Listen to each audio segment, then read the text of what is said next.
Assalamualaikum warahmatullahi wabarakatuh. Buat Aun Friends dimanapun kalian berada, selamat datang di Aun TV dalam rangkaian acara yang luar biasa, Ruang Bincang Aun. Boleh tepuk tangan teman-teman.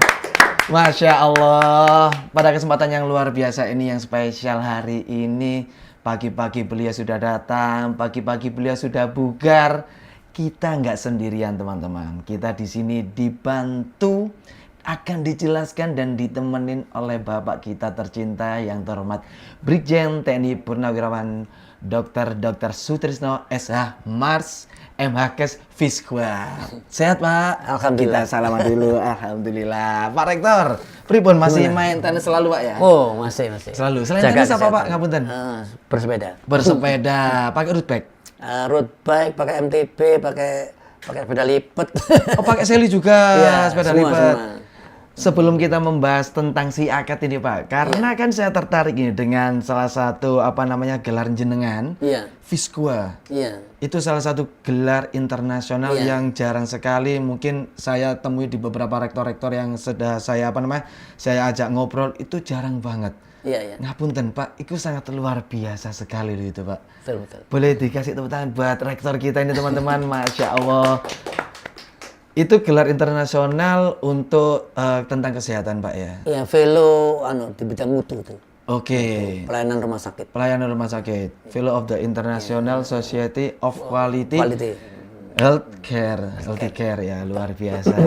Pak, kemarin kan kita sempat sempat lihat nih, termasuk saya lihat di salah satu beranda di sosial media, loh kok ada Bapak kita, Bapak Rektor ITSK Dr. Gitu ya? Supraun, tentang salah satu inovasi teknologi pengembangan yang terbaru, tentang si akad ini Pak. Nah ini kebetulan nih, mumpung bertepatan dengan di bulan Mei di Hardiknas, di ITSK Dr. Supraun ini punya kabar besar. Sebenarnya apa sih yang spesial? Ini kita tanya langsung aja nih kepada Pak Rektor kita tentang peluncuran si akad yang berbasis OBE ini. Itu seperti apa Pak Ngapunten? Iya, jadi sebelumnya kan kita hanya memakai si akad aja. Si akad aja, tanpa UB Pak ya? Si akad itu kan sistem informasi akademik. Gitu. Ya itu kita anggap sebagai suatu hal yang istilahnya sistem yang dulu, tapi ya masih tradisional lah. Artinya perlu pengembangan yang baru. Nah, apa yang baru? Ya sekarang OBE kan, jadi outcome based education gitu. Artinya mahasiswa itu nanti bukan hanya setelah lulus ya, kan harus bekerja. Nah kalau bekerja tentunya yang akan menyerap tenaga kerja ini selama ini kan hanya lihat mungkin raportnya ya. Nilai-nilai aja Pak ya. Tapi mereka nggak tahu kemampuannya apa. Pengembangan mutunya Pak ya. Siap. Kalau sekarang dengan pengembangan ini ya berbasis apa? Berbasis outcome. Artinya apa? Nanti kemampuan itu apa? Jadi apa tuh tenaga kerja nanti yang membutuhkan tuh udah tahu. Bukan hanya sekedar orang ini dapat nilai bagus, tapi dia kemampuannya ini gitu. Jadi apa ya? Kalau dulu istilahnya link and match gitu ya. Jadi apa yang mahasiswa itu bukan hanya mendapat materi apa, tetapi dia mampu apa. Nantinya seperti itu. Berarti secara tidak langsung ini adalah pengembangan yang dari tradisional di-upgrade lagi, yang dimana nggak cuma KRS-an aja Pak ya? Jadi kita tahu nih, dan mahasiswa tahu mutunya dia, ataupun yang dia pengembangan dari kemampuannya dia, dari si akad OBE ini, itu dia juga tahu Pak ya? Iya tahu, bisa. Jadi secara nggak langsung ini mungkin buat Aun Friends ya, buat mahasiswa khususnya di teman-teman ITSK Dr. Supraun, ini nggak cuma di level ketika hubungan kalian dengan kampus, tapi hubungan kalian kampus dan juga lapangan pekerjaan nantinya Pak ya. Jadi secara nggak langsung dari ini luar biasa Pak menurut saya. Karena kita juga mampu, ataupun si akad OB ini mampu untuk membantu mahasiswa mengetahui kemampuannya dia sendiri. Luar biasa. Top iki coy, kelas. Nah, si akad OB ini bedanya apa Pak? Kalau yang sebelumnya, apakah sebelumnya itu juga ada inovasi seperti ini? Atau pure di di kepemimpinan jenengan ini baru ada sistem OB? Iya, jadi sekarang kita mulai kita kan punya sekitar 16 prodi ya. Oke. Dimulai satu prodi dulu yang sistem informasi itu. Oke. Ini maju duluan, tapi nanti yang lain harus mengikuti. Karena apa? Visi misi kita kan nanti unggul di nasional. Setelah itu ASEAN. Nah, nasional ASEAN. Iya. Kalau ASEAN kan sudah luar negeri udah pakai itu. OBE itu. Masa kita hanya penonton Pak ya? Iya. Iya. Jadi mau nggak mau. Jadi kalau kita mau lulusan kita itu diserap bukannya nasional tapi juga internasional gitu ya. Utamanya ya khususnya di ASEAN gitu ya. Mereka sudah cocok gitu loh. Oh, ternyata lulusan ini sudah pendidikannya menerapkan siakat OBE ini. Ya, jadi sudah berbasis outcome gitu loh. Benar-benar. Secara nggak langsung gini Pak ya, kalau ini kan masih satu prodi dulu nih, prodi informatika dulu nih. Berarti kan secara nggak langsung kan 15 prodi nanti akan menyusul juga Pak ya. Nah dari siakat OBE ini juga nantinya, ngapunten nih Pak, ini berarti pure asli dari produk sini Pak ya? Nah itu, ya, jadi IT kita luar biasa, jadi mengembangkan. Sebenarnya ada sih vendor-vendor, tapi kita mengembangkan sendiri gitu ya. Jadi sehingga apa ya, tailor made, jadi lebih nanti misalnya kurikulum ya, itu kita buat nanti IT-nya seperti apa yang dibutuhkan gitu kan. Nanti sampai detail kan itu, sampai apa tuh sub apa namanya itu. Sub pengembangan. Iya, lebih detail lagi lah kalau OBE itu. Keluarannya apa dan apa. Nah di situ nanti kebutuhan-kebutuhan itu kita bisa mengembangkan sendiri sehingga nanti mungkin nanti akan butuh sosialisasi ya. Oh benar. Dan pelatihan karena ini agak rumit ini dari siakat ke siakat OBE ini. Ya perbaikan menyeluruh nanti mulai dari kurikulumnya, terus capaian pembelajarannya. Gitu. Jadi secara nggak langsung pengembangannya masih panjang Pak ya? Panjang. Masih panjang ya, karena mendetail itu maksudnya itu kalau kita mau mengeluarkan lulusan yang emang nggak cuma dari Indonesia, tapi karena UB ini sampai tingkat ASEAN sendiri, berarti ada yang terkecil ini Pak nih ya, dari hulunya sampai nanti lulusannya seperti apa. Berarti dimulai dari sosialisasinya nanti dari mahasiswa baru Pak ya? Iya. Mahasiswa baru. Nah, untuk mahasiswa yang saat ini Pak, pripun Pak, untuk secara bahasa sederhananya? Akan migrasi secara bergelombang ya. Jadi nanti setelah satu prodi ini selesai ya, kan ini rumit ini. Jadi mulai dari kurikulumnya dan sebagainya, CPL apa tuh pembelajaran dan sebagainya, kita buat template-templatenya dulu. Ya. Untuk apa? Mempermudah prodi-prodi lain mengikutinya. Gitu. Siap. Kalau ini satu prodi ini sudah sukses, percontohan Pak ya? Iya, menjadi menerapkan siakat OBE, yang lainnya akan dengan mudah. Oh benar, karena secara nggak langsung kita. Karena repot ini, ubah semuanya ini. Gitu. Kita tes dulu nanti di informatika Pak ya. Boleh juga. Jadi mungkin buat prodi-prodi yang lainnya, kebetulan yang lagi nonton Ruang Bincang di Aun TV ini, sabar, kita ke informatika dulu. Tapi secara nggak langsung pengembangan ini nantinya akan ke 16 prodi di ITSK Dr. Supra-Uni ini.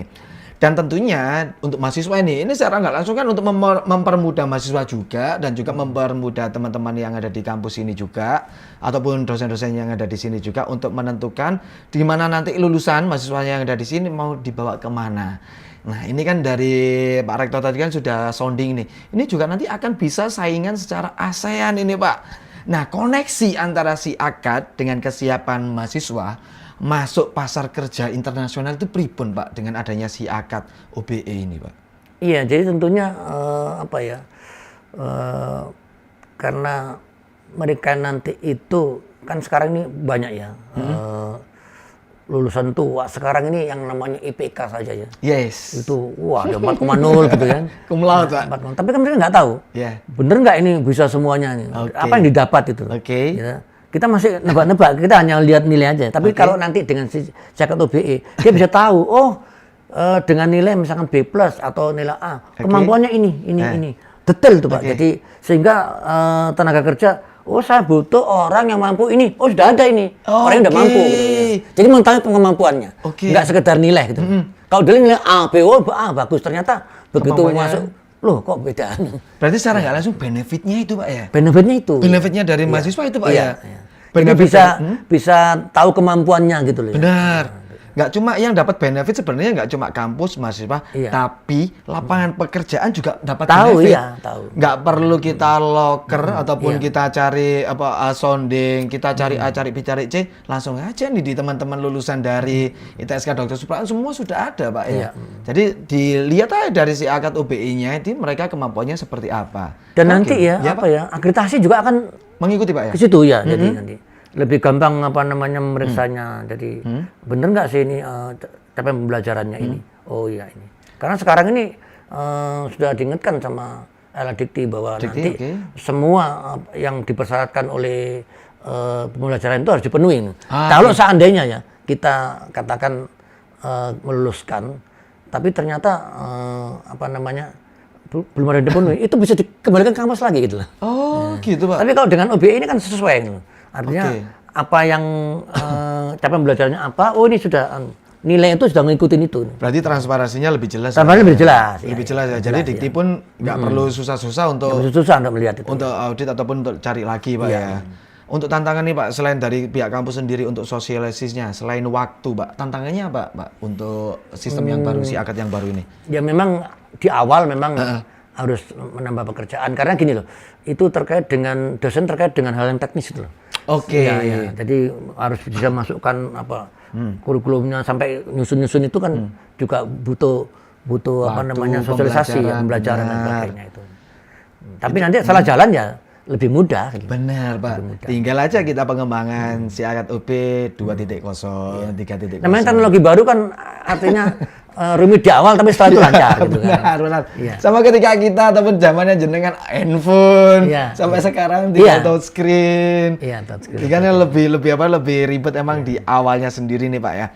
Kan ini kan ibaratnya kan perbedaan yang si akad sekarang sama si akad UB ini mempengaruhi tentang budaya, tentang habit yang ada di ITSK Dr. Supraon sendiri. Dan harapan kita nih belajar yang diharapkan muncul di kalangan mahasiswa dengan adanya OBE ini selain digitalisasi, itu perubahan budaya belajar seperti apa, Pak? Apakah ngapunten, Pak, nantinya dengan adanya si akad UBE ini bisa ada yang kuliah online atau seperti harus offline, tatap muka? Sekarang ini kan ada yang offline, ada yang online, ada yang hibrid gitu ya. Hibrid. Tapi online ini tetap saja harus dipenuhi capaian-capaian pembelajarannya itu gitu ya. Bahkan diingatkan oleh LADIKTI seandainya ya kalau online tuh katakan nanti kita belajarnya harus 3 jam gitu. Tapi ternyata online hanya 2 jam gitu, masih punya punya selisih 1 jam gitu. Biarpun dia sudah lulus, bisa dikembalikan ke kampus. Gitu. Nah, nggak main-main ya. Artinya kita harus memenuhi gitu loh. Nah, bisa saja misalkan 3 jam itu, misalkan pembelajaran langsung pemberian materi 1 jam. Setelah itu diberikan tugas. Tapi juga jelas di situ. Jadi sudah ada harus fokus. Fokus itu. Harus fokus ke situnya, Pak. Disebutkan 3 jam itu dihabiskan untuk apa saja. Nah, dengan adanya si akad UBE ini kan juga salah satu budaya yang sangat luar biasa ini, Pak, pengembangan dari berdirinya dari ITSK Dr. Supraon ini sampai akhirnya ke era digitalisasi yang dimana dari Indonesia sendiri sedang menuju ke Indonesia Emas di tahun 2045, Pak nggih. Ini adalah salah satu bentuk upaya dari ITSK Dr. Supraon melalui Pak Rektor kita untuk membantu generasi-generasi emas yang akan datang untuk melek yang namanya digitalisasi. Dengan adanya itu dimulai dari hal yang terkecil dari kampus, dengan dimulainya dengan sistem baru ini harapan besar kita ini dari ITSK Dr. Supraon bisa menjadi percontohan kampus-kampus lain. Jadi gini, Pak. Di kita di Yayasan Jakarta ini itu ada 23 insignakes. Instalasi pendidikan yang di bawah Angkatan Darat ya. Pak. Di bawah Yayasan Jakarta ya. Dharma Esti Kartika Nusantara itu ya. Nanti kita akan menjadi pionir ini. Kelas. Ini enggak apa-apa tepuk tangan nih. Di pionir. Kalau kita nanti berhasil mengembangkan ini amin, Pak, dan itu insya Allah nanti akan bisa mengangkat prodi-prodi menjadi unggul semua. Asik. Kalau itu sudah terjadi maka yang lainnya itu pasti akan berguru ke kita. Itu tujuan dan visionernya jangka sangat panjang ini. Karena sekarang ini kita forfeit, kita berjalan paling depan ini. Mau nggak mau kita masih harus mendahului. Berarti itu kan juga salah satu target nih Pak ya, target besar dari SIAKAD UB yang di luar dari kampus kita sendiri. Nah, kalau target kita SIAKAD UBE ini dan inovasinya lainnya yang sedang dipersiapkan dari jenengan dan tim jenengan di ITSK Rumah Sakit Dr. Supraun ini apa Pak kira-kira Pak? Ya, mulai dari yang utamanya SDM. Karena gini loh, dosen ini kan tugasnya banyak sekali. Banyak sekali. Biasanya kalau sudah tentang hal yang teknis begitu, dia mikir aduh gitu. Tapi harus sosialisasi, nanti ada diikuti dengan pelatihan. Nah, dengan adanya peluncuran ini ya, apalagi ada satu prodi yang sudah memulainya, kan lebih gampang. Benar. Sehingga mereka nanti kalau bingung-bingung ya, coba saya dilihat prodi yang sudah melaksanakan seperti apa sih gitu loh ya. Pak, kira-kira ini target pribadi yang jenengan nih Pak. Untuk satu prodi ini, untuk kita teskan itu berapa tahun Pak kira-kira Pak? Di harapan besar ya Bapak. Apa di tahun ini berhasil? Selanjutnya prodi lain dari target jenengan sendiri gimana Pak? Duh, ini kan sudah satu prodi kan, ya? Ini sudah satu prodi ini. Nah, prodi lainnya kira-kira. Maunya tahun depan sih. Siap-siap Bapak Ibu dosen ya, siap-siap ya. Tahun depan yang ngeri kan dosen-dosen ini. Wah, ini rektornya nambahin pekerjaan lagi. Tapi enggak kok di awalnya aja nanti itu. Halah paling cuma 2 bulan ribetnya paling Pak. Ribetnya setelah itu selesai. Terakhir ini Pak, ada pesan untuk mahasiswa nggak Pak? Biar bisa memanfaatkan SIAKAD UB ini secara maksimal. Apa pesannya dari jenengan untuk mahasiswa agar bisa memanfaatkan SIAKAD UB ini? Iya, jadi mahasiswa sekarang ini kan generasi apa sih ini? Generasi Gen Z Pak. Gen Z ya. Iya, Gen Z. Sudah akrab lah dengan yang namanya digitalisasi ini. Iya benar. Dan itu bahkan kita yang generasi masih Gen Z ya? kita masih Gen Z Pak. Gen Z ya? Jenengan masih Gen Z. Gen Z akhir. Kalau dengan IT gitu kan udah ngeri-ngeri ya. Mereka menurut saya cepet lah. Benar. Lebih cepat dari kita ini. AI, teknologi dan lainnya. Jadi saya yakin setahun tuh bisa ya? nanti bisa ngikutin gitu. Bisa mengikuti ya? Iya. Makanya menurut saya yang penting belajar terus belajar. Amin ya. Belajar dan terus belajar. Jadi belajarnya seumur hidup Pak, nggak akan selesai. Benar sekali Pak. Dengan usia kita yang nantinya semakin kita dikasih kesempatan untuk belajar, ya kita manfaatkan itu. Jadi mungkin buat teman-teman ataupun buat on friends dimanapun kalian berada, karena ini adalah hal yang sangat baru di ITSK Rumah Sakit Dr. Supraun, yaitu SIAKAD UBE. Kebetulan kita langsung mendatangkan beliaunya dan rektornya yang sudah menyampaikan tentang SIAKAD UBE itu seperti apa. Ini Pak, pertanyaan terakhir sekali lagi terakhir buat jenengan ini Pak. Itu tadi kan harapan untuk mahasiswanya. Karena kenapa? Karena ketika kalian bisa memanfaatkan SIAKAD UBE, sangat mudah sekali kalian bisa mengetahui kemampuan kalian untuk menuju ke jenjang selanjutnya, yaitu di lapangan ataupun di jenjang bekerja. Nah ini terakhir nih Pak, pesan buat, tadi kan sudah ada sedikit pesan buat staf ataupun teman-teman dosen tentang SIAKAD UBE ini. Terakhir nih Pak, silakan Pak. Jadi pesan saya kepada seluruh dosen dan tendik, tidak perlu khawatir dengan penerapan SIAKAD UBE ini akan menimbulkan suatu beban kerja yang baru, tetapi sebenarnya ini adalah untuk memudahkan kita ya, dalam rangka proses terang menulis dari para dosen kepada para mahasiswa itu. Dan keuntungannya nanti ya tentunya kalau ini bagus, maka ya lulusan kita nanti banyak dicari oleh. Amin. Jadi terus belajar ya. Meskipun sekarang ini kalau mohon maaf dosen ini kan juga sudah senior ya, barangkali nggak usah ngeri-ngeri dulu lah dengan teknologi itu. Siap. Teknologi itu pasti juga ada bisa dipelajari Pak. Oke, siap. Jadi itu mungkin buat Bapak Ibu dosen yang ada di sini nggak perlu ngeri. Karena kenapa? Karena secara nggak langsung setiap hari kita belajar. Salah satunya kita belajar dari apapun itu, termasuk kita pengembangan khusus untuk teman-teman yang ada di sini ataupun khusus untuk kampus kita tercinta ini. Sekali lagi terima kasih buat Pak Rektor kita, Pak Brigjen Teknik Purnawirawan Sutrisno. Dr. Sutrisno SH Mars MHkes Fiskwa, luar biasa. Terima kasih banyak Pak. Ngapunten menawi ada salah kata diri saya. Jadi mungkin buat teman-teman yang ada di sini, jangan lupa tetap ikuti program-program yang ada di ITSK Rumah Sakit Dr. Supraun, khususon yang sudah dibuat ataupun yang sudah diramaikan, di-create oleh Pak Sutrisno dan juga tim yang ada di sini. Jangan lupa buat kalian juga tetap mengikuti di saluran tercinta kita, Aun TV kita. Jangan lupa di subscribe, share, dan juga komen di YouTube channel dari Aun TV. Terima kasih banyak. Sarsik Poncel, wabillahi taufiq wal hidayah, waridho wal inayah. Assalamualaikum warahmatullahi wabarakatuh. Sampai jumpa di ruang bincang Aun yang akan datang. Dah.